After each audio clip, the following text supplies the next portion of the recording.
Kad radimo kremu za sunčanje, za nju je potrebno nekoliko predradnji kako bi imali sve potrebne sastojke koje idu u kremu.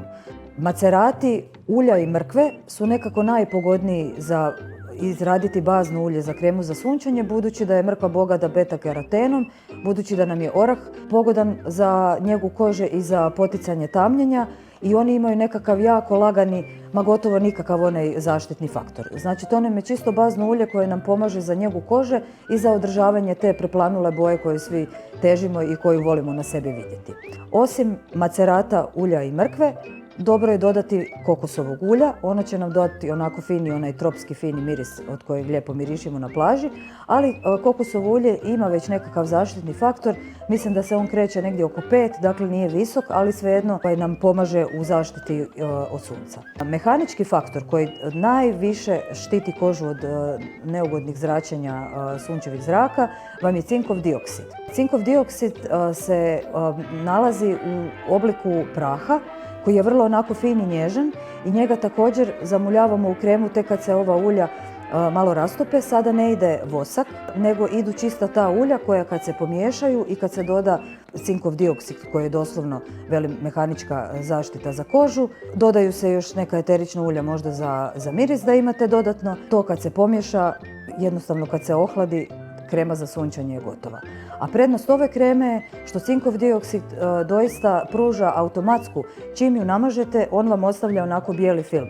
I kupovne kreme za sunčanje neke imaju taj cinkov dioksid i to su nam one koje nam u principu najviše ide na živce. Jer kad ih nanesete na kožu morate ih dobro razmazivati kako bi vam se krema upila i kako bi zaštita počela djelovati. Prednost te kreme sa cinkovim dioksidom je, osim te mehaničke zaštite, što je kad je nanesete možete odmah ići izložiti se suncu. Ove ostale kreme bez cinkovog dioksida trebali bi prvo nanesti 15 minuta prije izlaganja na suncu i onda tek izaći. Ovo krema sa cinkom imat će vam onako malo metalni, možda čak i miris, jer je taj cink doslovno metal koji nanosite na sebe, ali čim se namažete odmah ste spremni i takva krema za sunčanje ukupno sa ovim zbrojem svih sastojaka vam ima nekakav zaštitni faktor oko 10, što nije visoko, ali također često brkamo i te zaštitne faktore i njihove značenje.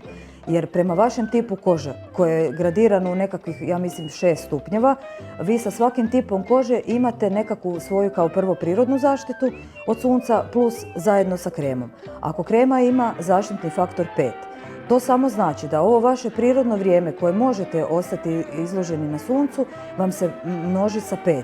Ako vaša koža smije biti na suncu 5 minuta, nanesete kremu ovu našu za sunčete, 5 puta 5 je 25 i vi ste u principu 25 minuta sigurno zaštićeni od bilo kakvog lošeg utjecaja. Nakon 25 minuta trebali bi kremu nanijeti ponovo. Ali u principu svaki put kad uđete u vodu, ako vam se koža smoči, krema se ispere i vi ju morate nanesti ponovo.